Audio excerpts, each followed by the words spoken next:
Oh, I'm leaving. See you then.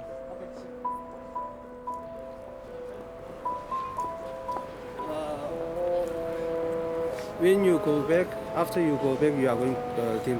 They'll make a documentary film, and I think they'll make it very nice one. Yes. Because it depends on you, I think. Well, to a certain extent. I mean, I cannot edit. For coming collaboration projects, it is very important to make it very nice. Because our MS members, they all see that, and then if it is bad, then it will cause problem. Of course. Kvällens Kobra från en stenhårt styrd kärnvapenbestyckad nation. Men Nordkorea är också ett land där ideologi och kultur är fullkomligt sammanflätade.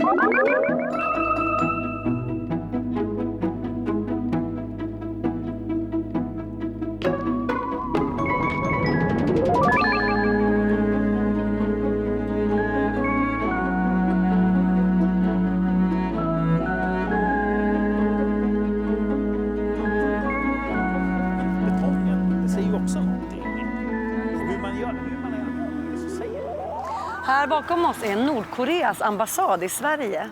Det är faktiskt inte alla länder som har en nordkoreansk ambassad. Nej, många vill inte ha diplomatiska förbindelser med Nordkorea.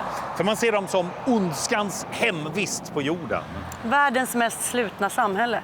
Med en diktator och krigshetsare till ledare. Och offentliga massavrättningar, fångläger för oliktänkande och massvält. Ett land ingen tycks förstå och ingen vill förstå. Men det finns undantag. Till exempel en norsk konstnär som heter Morten Tråvik som har bestämt sig för att kulturutbyte med dem är en väg framåt. Och för att få en glimt av kulturens roll i det här slutna samhället följde vi med honom på guidad tur i Pyongyang.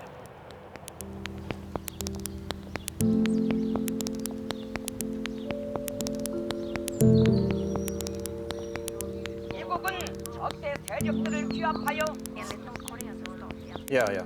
And it's no reason now to send this love, but literally in few days. Absolutely not. No, that we should. Jag har fått mycket kritik för flera av de projekten jag har gjort genom åren.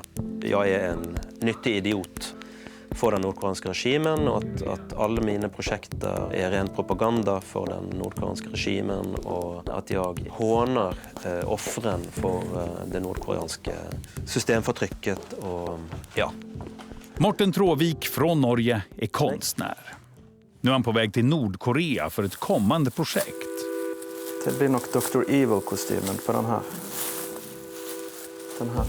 Han ska sammanföra internationella konstnärer med nordkoreanska konstnärer i Pyongyang. Det är inte första gången han ska dit. Tvärtom är det 16:e gången.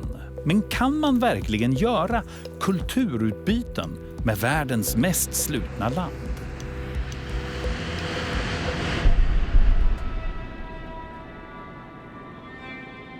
I utgångspunkten så var min inledande intresse ren äventyrslyst.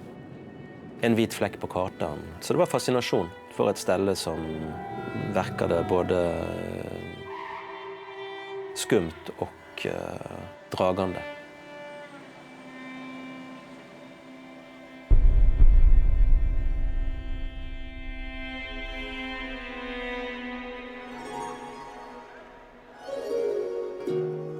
Så är vi då på plats i Pyongyang. Och direkt känns det också att det här är som en annan parallell verklighet. Media rapporterar ständigt om hur den märkliga kulten av ledarna Kim Il-sung, Kim Jong-il och Kim Jong-un skapat en annorlunda värld. Men att det ska vara så påtagligt är svårt att föreställa sig.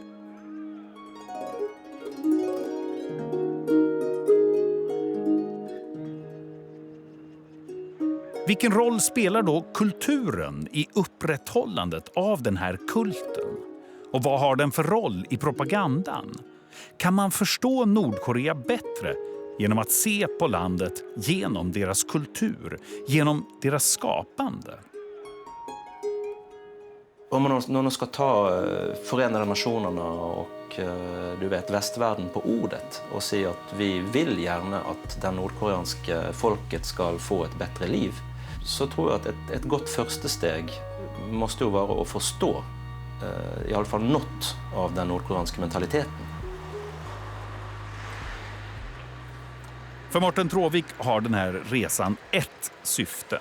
Att han ska få träffa nordkoreanska konstnärer för sitt kommande kulturutbyte. Men redan första kvällen visade det sig att det han bett om inte hörsammats.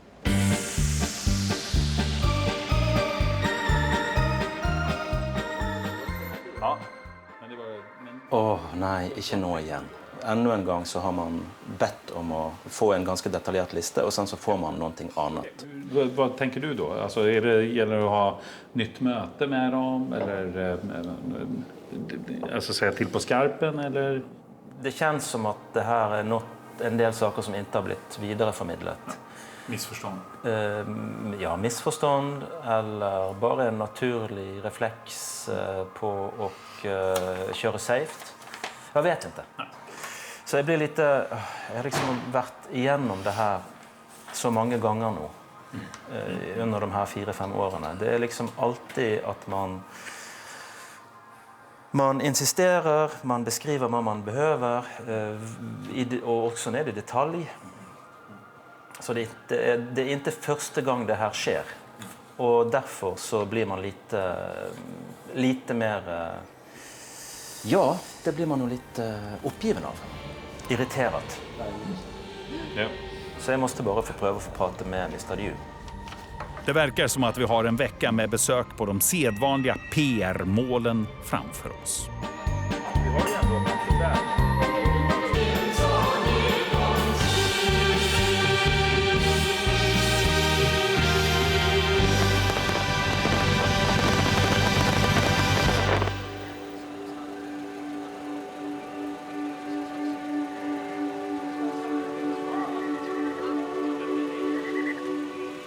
Istället för att göra det Morten hade hoppats på körs vi morgonen därpå till en förskola.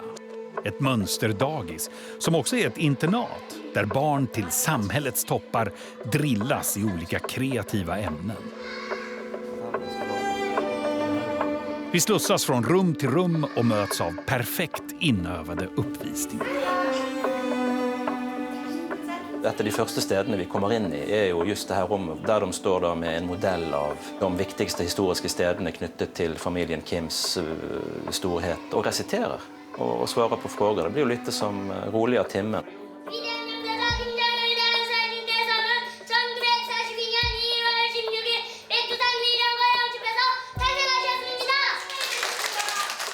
Det gör det inte mindre problematiskt att de står och sjunger hyllningslåtar till ledningen. Men det är ju ingen gulag vi ser här. Det är ju mer ett folkhem.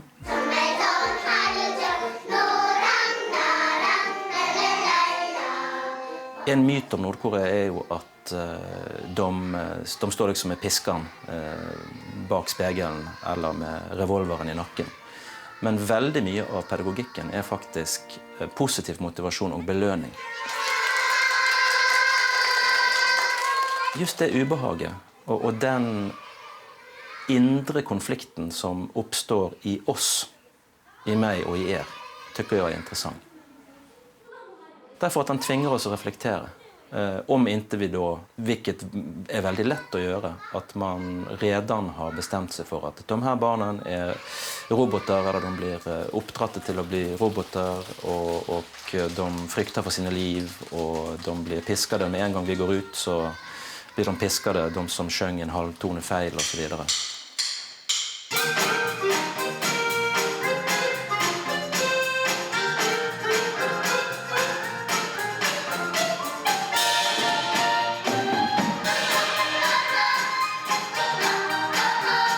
Man kan också se på det som, precis som ganska mycket med det här samhället, en frihet från de svåra valgen. En frihet från den förvirrande, självmotsigande, smutsiga, paradoxala moderniteten som ju en hel del folk i vår del av världen mår ganska dåligt.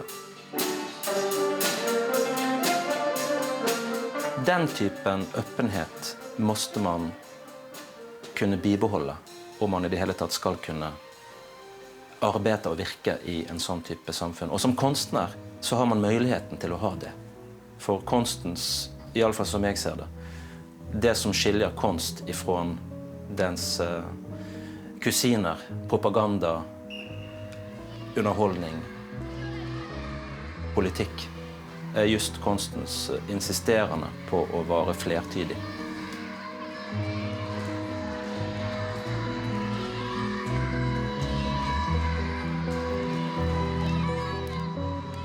Alltså, det här pågår ju hela tiden, varje dag. Vi är ju inte de enda utlänningarna de har tagit emot, inte sant? Ja, så det är ju en slags pågående... Just den där ambivalenta känslan. Ja. Jo, men min känsla blir ju att liksom, ja, men det här kan vi inte bara vara med på, utan vi måste avslöja det. Jo, precis. Jo, men det också att uppleva det i sig själv och kunna se det utifrån är också jätteviktigt. För det är klart att det här är ett show.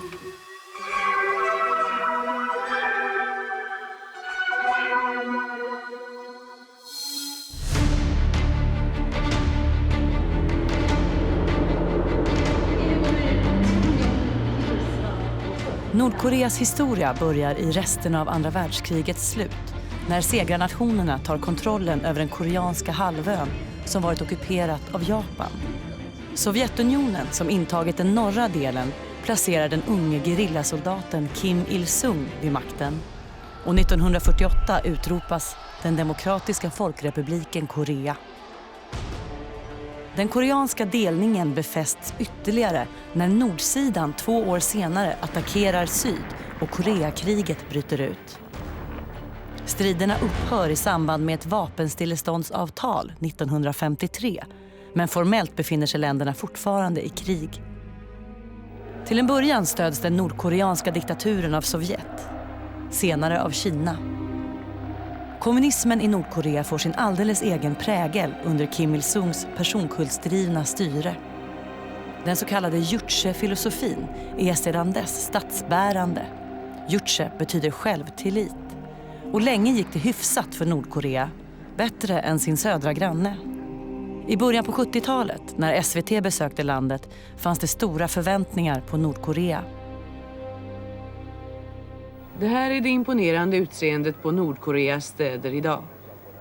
Ett ekonomiskt under har varit ett vanligt uttryck för att beskriva Nordkoreas utveckling. Men det var då.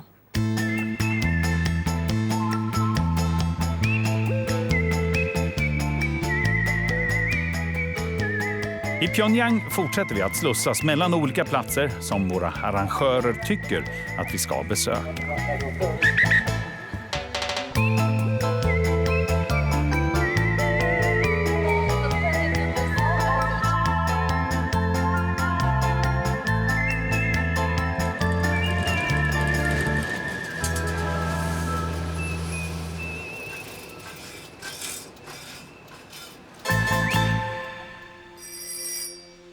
Men till slut åker vi till ett av de ställen som faktiskt fanns på vår önskelista från start. Konstfabriken Mansonda. Här hoppas vi komma i kontakt med konstnärer som inte bara pratar utifrån ett förutbestämt manuskript. Mansonda är jättelikt. Med en yta på 120 000 kvadratmeter är området ungefär lika stort som 25 fotbollsplaner eller motsvarande 6 stycken konstfack. Chefen för Mansondas utländska relationer visar oss runt. 창하사에는 그 세계적으로 이름 있는 건축가, 미술가, 도안가, 창작가들을 비롯해서 그 세계적으로 이름 있는 인민예술가, 공원예술가들 포함해서 한 수백 명의 창작가들이 있으며 그 창작가들을 위해서 보장하고 있는 보장 성원들이 수천 명 하고 한 3-4천여 명이 여기서 이 창하사에서 일하고 있습니다. Måleri, skulptur, hantverk, porslin. Här görs praktiskt taget all nordkoreansk konst. Inte minst affischkonst. idag är Nordkorea i stort sett det enda land där man fortfarande sprider sociala budskap i massupplaga med hjälp av affischer.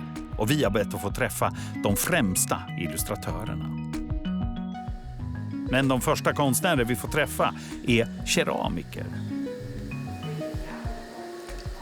이거 옛날에 하던 윤윤 무늬라고 그걸 지금 옛날 무늬를 지금 새겨요. 학입니다.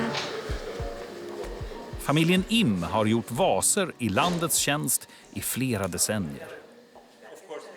그러니까 그 창작이라는 게 이게 사물 형상을 보고 자기가 이 아름답다, 이 아름다움을 느낄 적에는 그때는 그 작품에 반응하고 이런 그 심정이라는 건 막 흥분된다고 하지. 그런 흥분을 가지고서 작품 창작을 하는 거예요.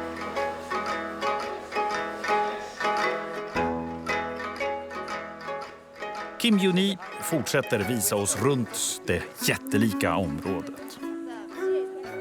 우리는 그 위대한 수련님들, 대원 수련님들의 그 직접적인 지도 밑에 창사가 발기되고 주체 미술을 대회에도 선전하고 그 우리 인민들의 그 생활 모습을 반영한 그 미술 작품들을 세계에 널리 선전하기 위해서 그 수십 차례 우리 대원 선생님들이 창사를 현지도 하시고 직접적인 가르치심을 주셨으며 그 대원 선생님들의 그 지도 밑에 오늘 만세 창사가 세계적으로 이름 있는 명망 높은 대창작 기지로 되었단 말입니다. Den mesta konst som produceras saknar ifrågasättande. Det finns inga dolda budskap utan det är avbildande. Punkt slut. Vackert, perfekt. 99% av det de har av konst är ju kitsch. Och det är precis därför jag inte primärt är så intresserad av själva de konstnärliga uttrycken. Jag är mer intresserad i kontexten de här uttrycken springer ut av. Alltså hela systemet här som en iscensättelse.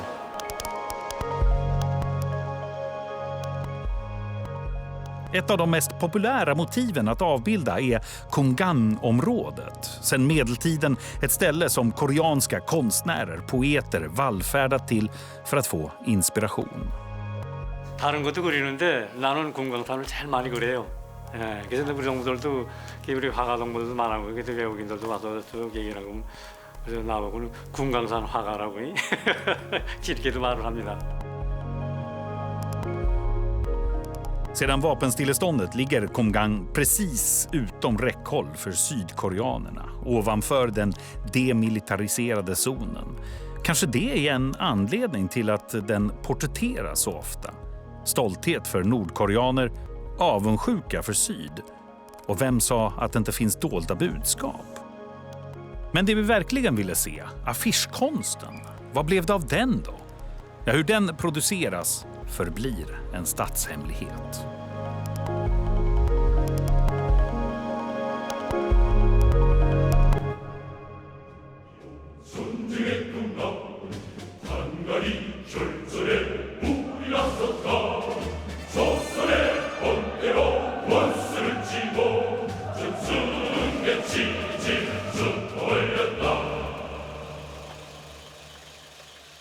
De senaste åren har Morten Tråvik gjort flera konstprojekt i Pyongyang. Och många av dem har skett i samarbete med landets ledande musikkonservatorium. Musiker härifrån deltog bland annat i Tråviks AHA-projekt där norska hits framfördes i nordkoreansk tappning.